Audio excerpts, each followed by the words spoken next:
Chapter 12, The Banknotes. When Richard left the presence of Diana after the full confession of her frailty, he hurried home on horseback at a rate which kept pace with his thoughts.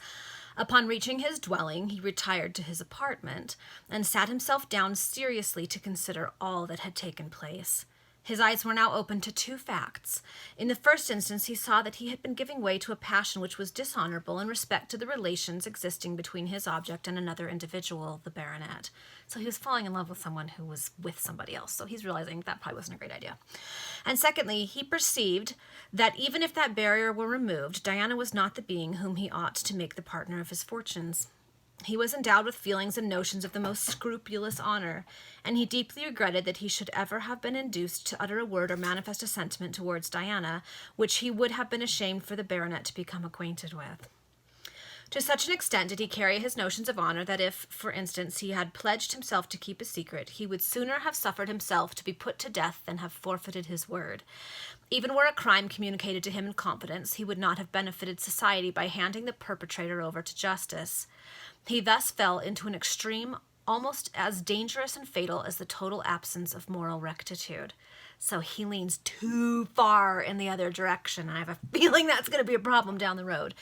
If the reader should marvel how a young man possessing such punctilious sentiments could have so far forgotten himself as to declare his affection to one who stood in the light of a friend's wife, let it be remembered that he was surprised into a partial avowal of that passion, and that a certain impulse, favored by a rapid succession of visits, parties, and tete-a-tete interviews, in which the object thereof was always present, had hurried him forward up to that point when a word was to decide his fate. Love is a stream so rapid that he who embarks upon it does not observe that his rude boat crushes the beauteous flowers upon the banks between which it passes. It is a river whose waters are those of oblivion, in which all other passions, sentiments, and ideas are swallowed up. O woman, what power hast thou over the heart of man? That was a little dramatic.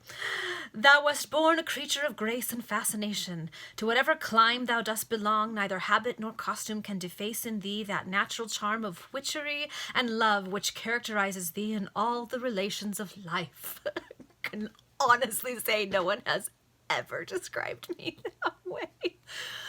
Richard had not been long alone when a knock at his door aroused him from the reverie in which he had been plunged, and Mr. Chichester entered the room. "My dear Markham," said he, "you must excuse the liberty which I take in thus intruding upon your privacy.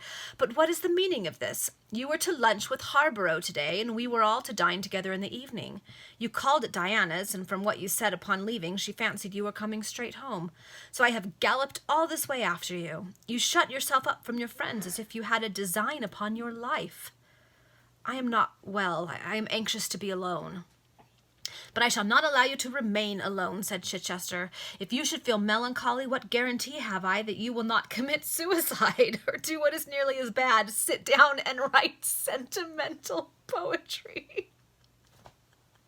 Like, that's the worst thing a person can be doing. Oh my goodness. "I am not very likely to do either," said Richard. "You must come and join us. The baronet, I can take no excuse. Order round your chestnut and let us be off." "Well, at all events, I must go straight into the city first," said Markham. "I have occasion to call at my guardian's banker." "Will you join me at 7 precisely this evening, at Harborough's own lodgings in Conduit Street? We shall expect you." "You may rely upon me," answered Markham, who now suddenly experienced an anxiety for society and bustle. "But who will be there?" "Only the Baron, you, I, and Talbot." It's the dude with the corns. Oh, man. "Talbot is really a good fellow at heart, and has taken a great liking to you. Besides, he is the most liberal and generous fellow in existence. He sent £100 to every hospital in London yesterday morning, his annual donations, and he thinks that no one knows anything about it. He always puts himself down as XYZ in the lists of charitable subscriptions. He is so unostentatious." Those are admirable traits in his character. "They are indeed. Just now, for instance, he heard of a horrid case of distress. Only conceive, a poor man with 9 small children and a wife just ready to present him with a 10th, dragged to Whitecross Street Prison for a paltry £100. It was really not unusual at this time for people to be thrown in prison over debts, even really small ones. Talbot instantly called me aside and said, "Chichester, my dear fellow, I have not time to attend to any business today. There is a £500 note to have the kindness to get it changed for me and devote £100 to save the unhappy family." Those were Talbot's own words, added Mr. Chichester, surveying Richard in a peculiar manner from under his eyebrows.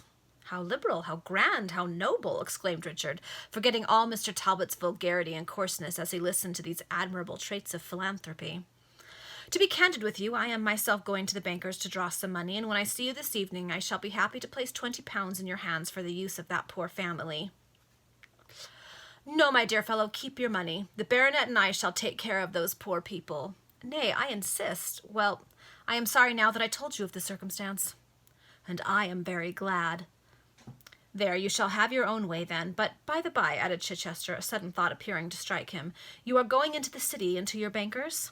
"Yes, and you?" "I am anxious to get back to the West End as hastily as possible," answered Chichester. "You could do me a service if you would." "Name it," said Richard. "Get this note changed for me in the city," returned Chichester, and as he spoke, he drew a Bank of England note for £500 from his pocket. "Oh, certainly," cried Markham, and he took charge of the note accordingly. He and Mr. Chichester then separated. Richard mounted his horse and rode towards the city, while his friend proceeded to the West End. At 7 o'clock, Richard was ushered into Sir Rupert Harborough's drawing-room in Conduit Street, Hanover Square.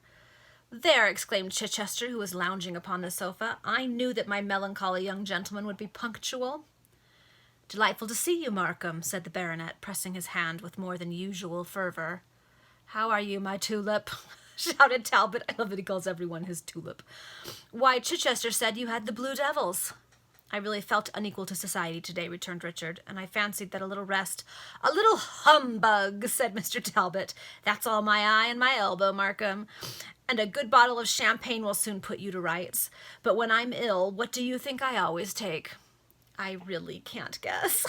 "It's probably best not to." "Why, going to bed, I always take a pint of dog's nose. There's nothing like dog's nose for getting into the system. You must have it in the pewter, you know, and nice and hot. You will then sweat a bucketful in the course of the night and get up in the morning as right as a rivet.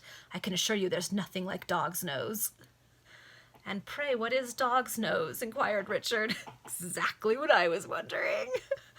"Well, may I be hanged. You are jolly green not to know what dog's nose is. You take half a pint of the best half and half, or you may have ale all alone if you like. A quartern of blue ruin." "It is a mixture of gin, beer, and sugar," said Mr. Chichester impatiently. "Well, and why couldn't you let me tell the gentleman how to make dog's nose in my own manner?" asked Talbot somewhat sulkily. "However, there's nothing better than dog's nose for the gripes, or wind on the stomach, or rheumatics. For my part—" The Honourable Arthur Chichester had now lost all patience. Fortunately for all parties, the door was at that moment thrown open, and a valet announced that dinner was served.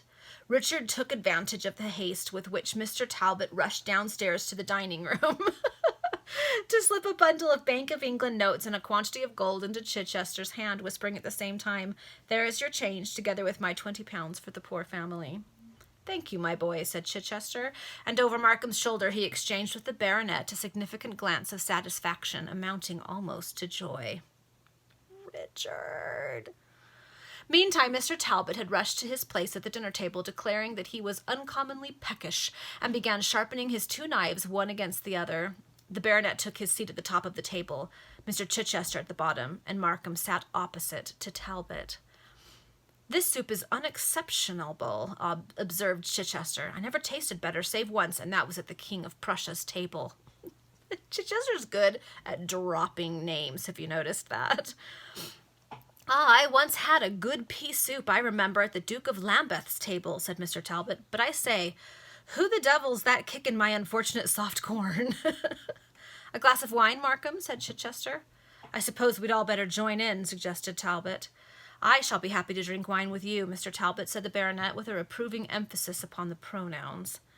"Just as you please," returned the man of charity, who certainly required some virtue or another to cover such a multitude of sins of vulgarity. "I wonder what's coming next. I say, Harborough, you haven't ordered any tripe, have you? I'm so fond of tripe. There's nothing like tripe and onions for supper." The dinner passed away, and the bottle was circulated pretty freely. Richard regained his good spirits and offered no objection when Chichester proposed a stroll upon Regent Street with a cigar. The baronet and Talbot went together first, and Markham was about to follow when Chichester drew him back into the dining room and said, "Excuse me, but you went to your banker's today. If you have much money about you, it is not safe to carry it about the streets of London at night time." "I have £50 in gold and £50 in notes," answered Markham. "Notes are safe enough," returned Chichester, "but gold is dangerous. Someone would be sure to frisk your purse. Here, I tell you how we can manage it." "Richard, give me 50 sovereigns, and I will give you a £50 note in exchange. I can then lock up the gold in the baronet's writing desk, the key of which I see he has fortunately left in the lock."